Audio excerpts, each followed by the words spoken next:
Assalamualaikum warahmatullahi wabarakatuh. Welcome to my channel.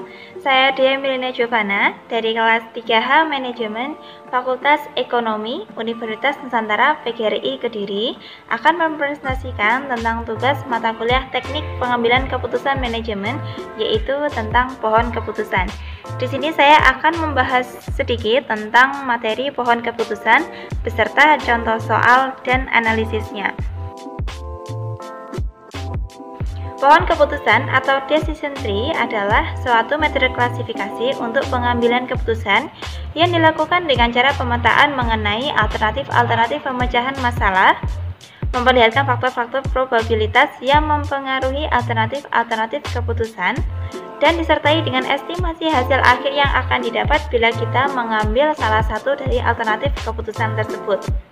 Manfaat utama dari decision tree adalah kemampuannya untuk membreakdown proses pengambilan keputusan yang kompleks menjadi lebih simpel, sehingga pengambil keputusan ini akan lebih menginterpretasikan solusi dari suatu permasalahan. Akan tetapi decision tree ini juga memiliki kelebihan dan kelemahan. Kelebihan dari decision tree diantaranya mudah mengintegrasikan dengan sistem basis data, memiliki tingkat akurasi yang baik, dapat melakukan eliminasi untuk perhitungan-perhitungan yang tidak diinginkan, serta fleksibel untuk memilih fitur dari internal node yang berbeda. Fitur yang terpilih ini akan membedakan suatu kriteria dengan kriteria lain dalam node yang sama. Untuk kekurangannya, diantaranya terjadi overlap, terutama ketika kelas-kelas dan kriteria yang digunakan jumlahnya sangat banyak, kesulitan dalam mendesain pohon keputusan yang optimal, serta hasil kualitas keputusan yang didapatkan dari metode pohon keputusan ini sangat bergantung pada bagaimana pohon tersebut didesain. Jadi kekurangan utama dari pohon keputusan ini yaitu terkait dengan jumlah data yang sangat banyak. Lalu bagaimana cara membuat pohon keputusan? Sebelum kita membuat pohon keputusan, alangkah lebih baik jika kita mengenal dulu simbol-simbol yang ada di dalam pohon keputusan. Di sini telah disediakan gambar mengenai struktur pohon keputusan, di mana di dalamnya terdapat beberapa simbol, huruf, dan juga garis-garis. Yang pertama terdapat simbol persegi. Simbol persegi adalah lambang node atau A yang artinya peristiwa yang bisa dikontrol. Simbol persegi ini adalah suatu permasalahan yang kita cari alternatif solusi terbaiknya berdasarkan langkah-langkah perhitungan tertentu dan analisis tertentu nantinya. Kemudian terdapat huruf C. Huruf C adalah disimbolkan dengan garis-garis atau percabangan garis-garis yang melambangkan course of action. Langkah-langkah apa yang akan kita ambil dalam memecahkan permasalahan tersebut, atau biasa disebut dengan alternatif solusi atau alternatif tindakan. Kemudian terdapat simbol lingkaran yang melambangkan event node atau huruf E kapital, yang artinya event node ini adalah keadaan yang tidak bisa dikontrol. Di dalam contoh soal nantinya terdapat tabel state of nature, di mana hal ini merupakan perakiraan atau hasil jika alternatif tersebut diambil. Nah, nanti diletakkan dalam lingkup lingkaran ini. Kemudian terdapat huruf P. Huruf P melambangkan tingkat probabilitas atau tingkat kemungkinan, di mana setiap alternatif solusi yang diambil ini memiliki cabang-cabang, dan di dalam setiap cabangnya memiliki tingkat kemungkinan.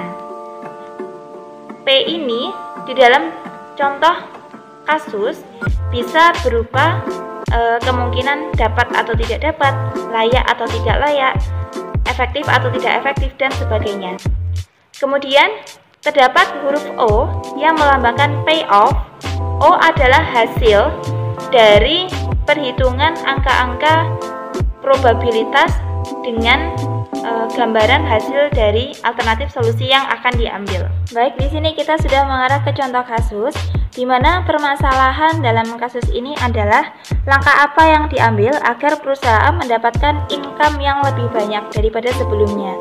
Di sini sudah disediakan 3 alternatif untuk melakukannya, yaitu dengan membuka cabang baru, mengembangkan produk, atau mungkin perusahaan tidak melakukan apapun. Di dalam tabel ini juga terdapat kolom state of nature, di mana hal ini adalah peristiwa ketidakpastian. State of nature ini memiliki pernyataan layak dan tidak layak dengan tingkat probabilitas masing-masing. Jika layak, tingkat probabilitasnya lebih besar, yaitu sebesar 60% atau 0,6, sedangkan untuk tidak layak, tingkat probabilitasnya adalah 40%. Nah, langkah pertama dalam membuat pohon keputusan nantinya adalah kita menentukan dulu NEV-nya, yaitu Net Expected Value.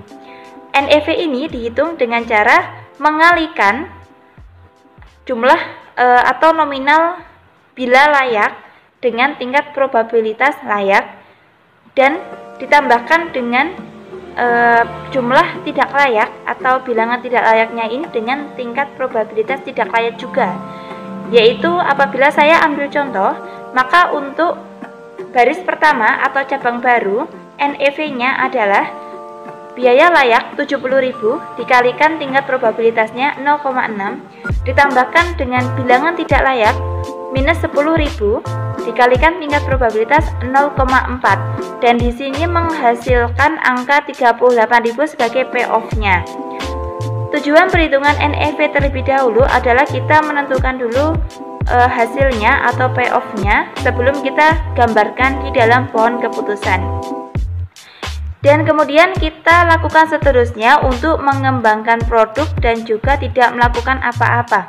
Untuk mengembangkan produk diperoleh hasil 8.800, adapun untuk tidak melakukan apa-apa maka hasilnya 0, karena tingkat probabilitas dikalikan dengan 0 sama dengan 0. Setelah kita ketemu dengan NEV-nya, maka kita buat pohon keputusannya, yaitu diawali dengan penggambaran simbol kotak. Di sini simbol kotak adalah sumber pokok permasalahannya. Di sini kita kosongin dulu, kemudian kita gambarkan cabang-cabang. Setelah kita gambarkan cabang-cabang, kita gambarkan ketiga alternatif tadi, yaitu cabang baru, mengembangkan produk, dan tidak melakukan apa-apa.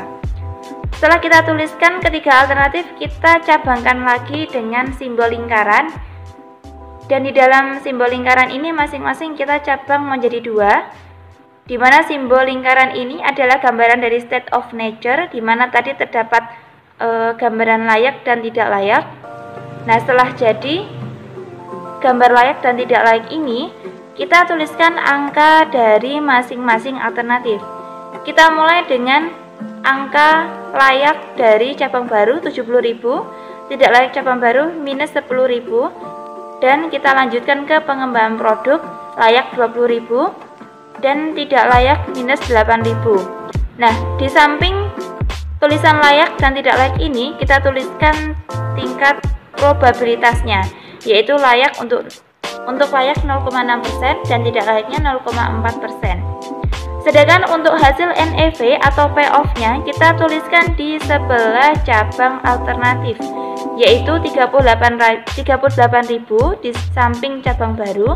Kemudian untuk mengembangkan produk ini kita tadi peroleh 8.800 dan tidak melakukan apa-apa kita tulis 0.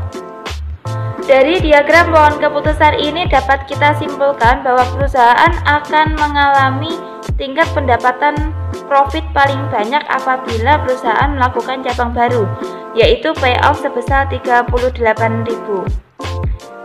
Nah, di sini dapat kita simpulkan mengapa kita memilih cabang baru daripada mengembangkan produk, karena cabang baru menghasilkan income yang lebih banyak daripada mengembangkan produk dan lebih baik daripada tidak melakukan apa-apa yang menghasilkan 0 rupiah. Di dalam pohon keputusan, untuk menentukan alternatif solusi yang terbaik, tidak semua payoff yang tertinggi adalah hasilnya ya teman-teman. Di sini kita juga lihat dahulu contoh kasusnya. Karena tadi contoh kasus saya adalah menentukan tingkat income perusahaan, maka saya memilih tingkat payoff yang tertinggi, yaitu 38.000 dengan membuka cabang baru. Akan tetapi, jika kasus yang dipertanyakan adalah mengenai biaya yang dikeluarkan perusahaan atau cost, maka kita memilih tingkat payoff yang paling kecil, karena berkaitan dengan jumlah uang yang dikeluarkan perusahaan. Sekian materi pohon keputusan dari saya.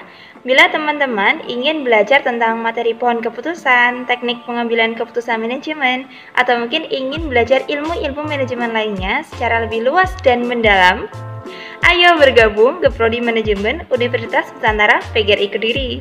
Kenapa sih harus Prodi Manajemen? Karena di sini Prodi Manajemennya udah terakreditasi B loh teman-teman. Juga semua dosen dan tenaga pendidiknya sudah bergelar tingkat doktor, master, dan profesor, sehingga beliau sudah sangat ahli dan berpengalaman dalam membimbing kita untuk belajar manajemen, mengasah skill manajerial kita, juga mengasah jiwa-jiwa entrepreneur kita. Untuk kalian yang ingin bergabung bersama kami, silahkan visit link ya di Universitas Nusantara PGRI Kediri. Sekian dari saya, semoga bermanfaat. Thanks for watching and see you on the next occasion. Goodbye. Wassalamualaikum warahmatullahi wabarakatuh.